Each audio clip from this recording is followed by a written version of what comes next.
Here's what's happening right now. Warm afternoon, but are we ready for the heat and humidity that's coming at the end of the work week? Karen. All right, thank you, Ben. Now on First at 4. Some new revelations in Rio as Brazilian officials released surveillance video showing Ryan Lochte and his teammates during the hours of their alleged robbery. Live from downtown Detroit, Local 4 News First at 4 starts now. Good afternoon, everybody, and thanks for joining us here on clickondetroit.com. We begin this afternoon with some new information from Rio. Police in Brazil now saying Ryan Lochte and his fellow teammates lied about being robbed at gunpoint while out for a night of fun. Devin Skillion's in the newsroom with the latest on this, and this does not look good for U.S. athletes. No, it does not right now, Karen. Since the robbery was reported, police had their suspicions and found that the athletes' accounts of the robbery were not really adding up and that their stories apparently kept changing. Now police are saying it was the swimmers who were causing trouble. Here's how it breaks down. According to a number of reports, Ryan Lochte, James Fegan, Jack Conger, and Gunnar Bentz were at a gas station early that morning. Surveillance video from the gas station appears to show the 4 men at the station in question early Sunday morning. Police say the athletes were confronted by a security guard after one of them forced open a bathroom door and damaged several mirrors in the bathroom. The manager demanded they pay for the broken door. The men left an unknown amount of money for the manager and then left the station. These reports conflict with the original story. On Sunday, Lochte told NBC News that he and his teammates were heading back to the Olympic Village from a party when their taxi was pulled over by what they thought were police. He claims the men showed them a badge. When Lochte refused to get on the ground, he said a man cocked his gun and put it to his forehead. On Wednesday, Lochte had already changed his story, saying that they were robbed after using the bathroom at a gas station. Today, police in Rio held a news conference confirming those reports. Right now, as we speak, what the police can affirm, there was no robbery is the way it was reported or claimed by the athletes. They were not victims of the criminal actions that they claim they were. The police can affirm that. Our technical and scientific department is providing some kind of analysis of the gas station, which was probably vandalized by one or by all of the swimmers. Vandalized. So the U.S. Olympic Committee, though, is emphasizing today that the swimmers who remain in Brazil will be helping police with the ongoing investigation. Ryan Lochte did make it home to North Carolina and has denied that he fled Brazil. Karen, back to you. Devin, do we know yet, though, if they could be facing charges for reporting something like this and fabricating it? Well, it is possible, but right now no word on any charges because I think they would say that this is still in the fact-finding phase of the investigation. So no word on that just yet. All right, thank you, Devin. We'll see you at 5. The U.S. women's 4x100 relay team suffering a big setback today when a missed baton handoff caused them to finish last in their heat. Allison Felix was trying to make the handoff to English Gardner when she got bumped by a runner from the Brazilian team. Felix dropped the baton and the rest of the runners rushed past. They filed an appeal based on interference, and they have been granted a solo run tonight to see if they can qualify for the final on their time. Now let's take a look at what's still to come on day 13 of competition in Rio. On the track, Usain Bolt competes in the 200-meter men's final against American LaShawn Merritt. And then in the field events, American Ashton Eaton will look to win his 2nd consecutive gold in the men's decathlon, and Joe Kovacs will take center stage in the men's shot put final. And don't forget, join us for the Olympic Zone every night of the Olympics. Starts at 7:30, and we will highlight local Olympians and big events of the day right here on Local 4. Time now for a look at the weather. It was a really nice afternoon out there. I was able to go out with Hank Winchester. Went outside for a little bit of walk for our lunch. Yeah, and splendid. It was warm, but not all that humid. Yeah, it was good. Didn't have the rain to contend with. Tomorrow will be a different story, though, as temperatures and humidity start to go back up. But these are the current numbers that we're looking at right now at 82 right now at Metro. And really, we don't see a whole lot of difference across the area. Slightly cooler down here in Adrian at 79, but generally most of these numbers are within 1-2 degrees of each other across Metro Detroit. And we have a decent amount of sunshine, although there are some clouds that have been coming from these showers and thunderstorms that are off to our south. There was a line that tried to get into the state, just sort of fell apart there around Coldwater, and so did not make it any further to the east, and we really don't expect to see any shower activity or thunderstorms tonight. Tomorrow, there's going to be a little bit of a wave that comes through, so we are adding in at least a shot of an afternoon shower or thunderstorm. I think it's going to be very slight, but it will be there. A few extra clouds as we start things out in the morning. Humidity is going to become more noticeable. There will be a spike in those dew points, which will lead to the higher humidity, and that little wave coming through should be able to trigger at least a few showers and storms, and this will be in the afternoon hours on Friday. Not going to last very long, and then we'll start to dry things out, clear out some of the clouds as we get into early Saturday morning, but our best chance of scattered storms in the forecast is going to be coming over the upcoming weekend. So tonight we'll look at least partly cloudy skies and then watch the clouds increase late tonight towards tomorrow morning. Overnight lows close to 70 degrees. Here's your 4-zone forecast. We're going to look at heat index readings tomorrow because, as we said, both temperatures and humidity are going to be higher. So it's going to feel like the low to mid 90s tomorrow afternoon across our metro zone, maybe slightly cooler downriver close to Trenton and Flat Rock. Otherwise, in our 4-zone forecast for the south zone, we're looking at low 90s across the area.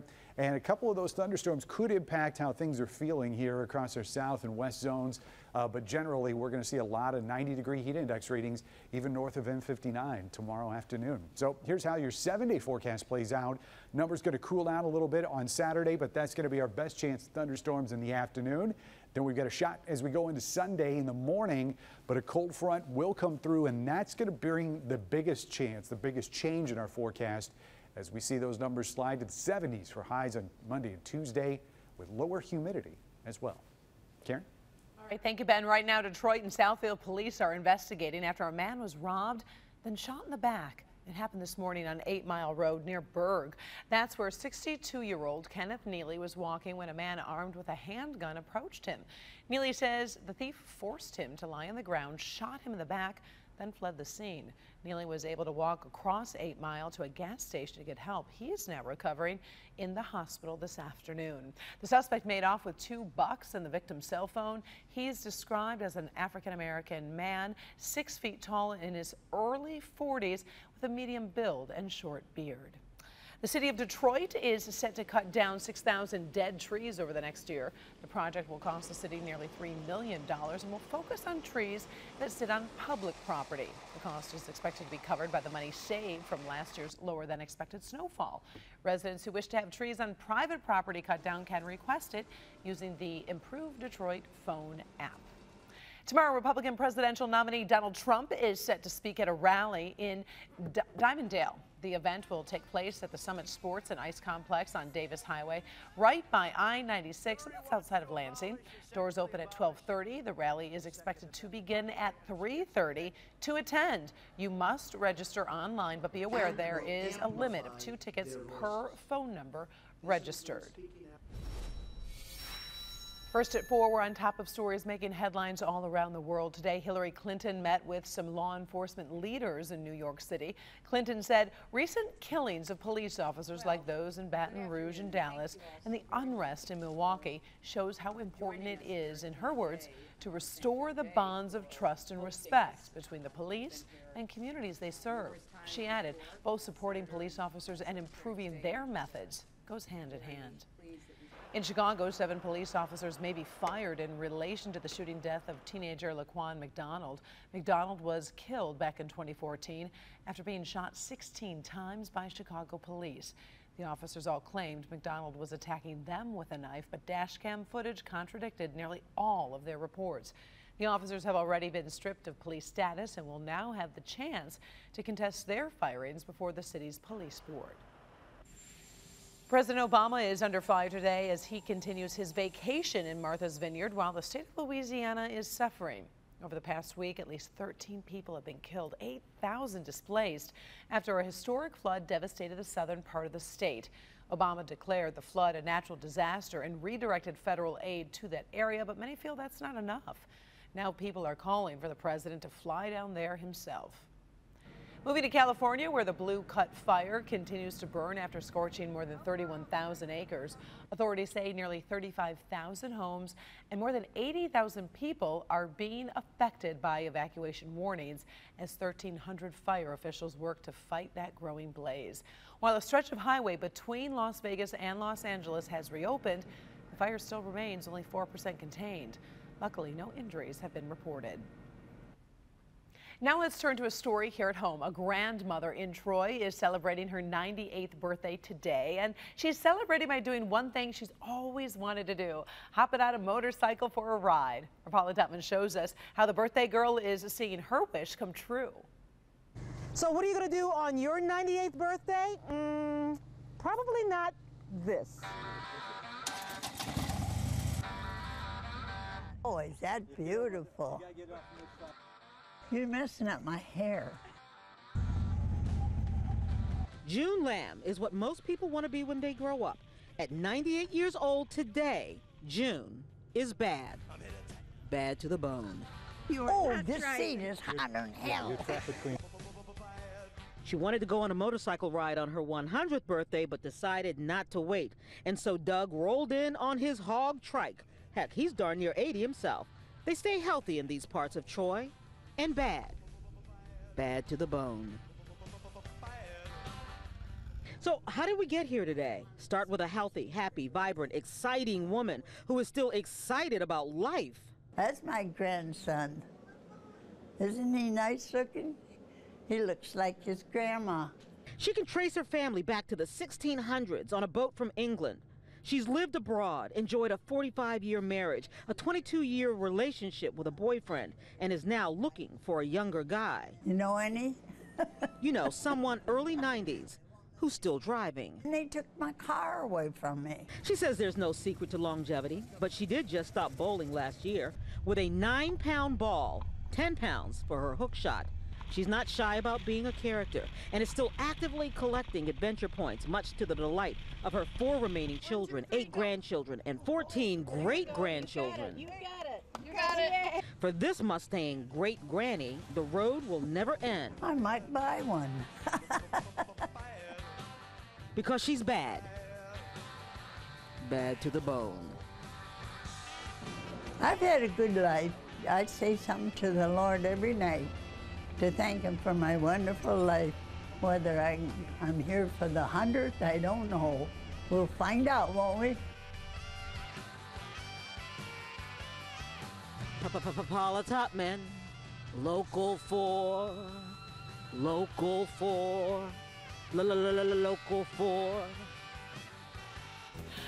Oh, Paula, you always make us laugh. Thank you very much for that really great story. Coming up next on First and Four, Simone Biles, Gabby Douglas, just a few names inspiring young girls to take on gymnastics. Coming up next, a gymnastic teacher who's also inspiring. Evrod. It is almost back to school time, and this room is full of school supplies to be given away to students in Metro Detroit. I'm Evrod Kasmi. Coming up, I'll tell you who's behind this special project and the students who'll be receiving these items for free. Back to school season is just around the corner, and with that comes many things, including shopping for school supplies. But what about the children whose families just can't account, or I should say afford, to shop for those supplies? Evrod Kasmi shows us the group aiming to help students in need with the Backpack Project. Any second now, the door to this room is going to be open, and the Backpack Project will officially be underway, providing backpacks full of school supplies for students in need. I need a group of people first at the elementary school table, then you can disband to whatever table you prefer. It's a labor of love for these volunteers with the National Council of Jewish Women Greater Detroit section. Welcome, everybody. Pick a table. They're stuffing these backpacks with brand new school supplies to be given away to homeless Oakland County Public School students. Thank you, thank you. Children need to come in on an equal footing. All children, regardless of their economic situations. I can remember when the kids went shopping for school supplies.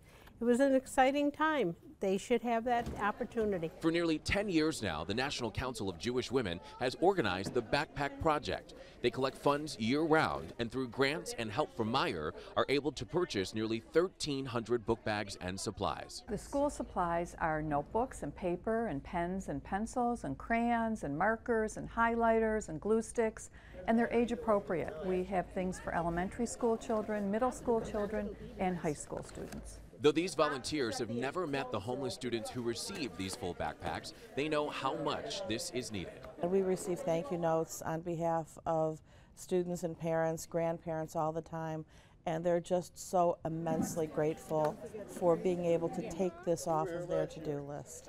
And the Backpack Project continues to grow every single year. They started with just 75 book bags, fast forward nearly 10 years, and now they're filling about 1,300. Evrod Casimir, Local 4. Thank you, Evrod. Every 4 years, gymnastics takes center stage, but even without the spotlight, one gymnastics coach in Texas is inspiring her students every single day. 3 years ago, Missy Sealer had her left leg amputated, but she didn't let that slow her love for gymnastics. Shortly after her surgery, she was back at the gym, surprising her students with how well she could move. Yeah, move around here pretty fast. And she still does some gymnastics sometimes, like back handsprings on the trampoline. Missy has been head coach at South Lake Gymnastics Academy for 7 years now, and even with the prosthetic, she manages to be there every single day coaching the more than 600 gymnasts who are now members. Despite the struggle, she says her main goal is to show people they should never give up in what they love doing, no matter what. Did you ever do gymnastics when you were a kid? No, I have no talent on that. You were a cheerleader though, right? I was really bad. I stumbled and fell a lot. I pictured you doing I can some jump, of that. but I just can't do the tricky things. Gotcha, okay. There you are. Right. Thanks so much for being with us for First at 4. We hope you join us again for Local 4 News at 5 and 6. Don't forget Local 4 News and weather powered up 24 hours a day right here on clickondetroit.com. Hope you have a great day.